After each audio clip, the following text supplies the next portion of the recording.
আজম এমন দোয়া যেটা দিয়ে দোয়া করলে আল্লাহ দোয়া কবুল করে, কিন্তু এটা কোনটা, এটা নিয়ে ইখতিলাফ আছে। কোন আহলুল ইলম বলেন লা ইলাহা ইল্লা আনতা সুবহানাকা ইন্নী কুনতু মিনাজ জালিমিন, এটা হচ্ছে ইসমে আযম।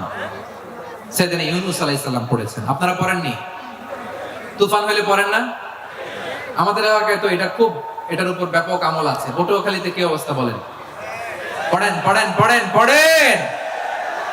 একটা গল্প শুনেছিলাম, পাক হানাদার বাহিনী যখন বাংলাদেশে অ্যাটাক করতো, ৭১ সালের ঘটনা বলতেছে, আমরা তো দেখি নাই, শুনছি আর কি।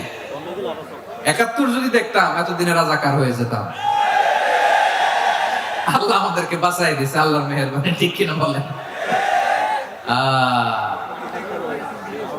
মন মতো হইলে মুক্তিযোদ্ধা, মন মতো না হইলে রাজাকার। কত কিছু দেখলাম এই শাহবাগের বুকে। আল্লাহ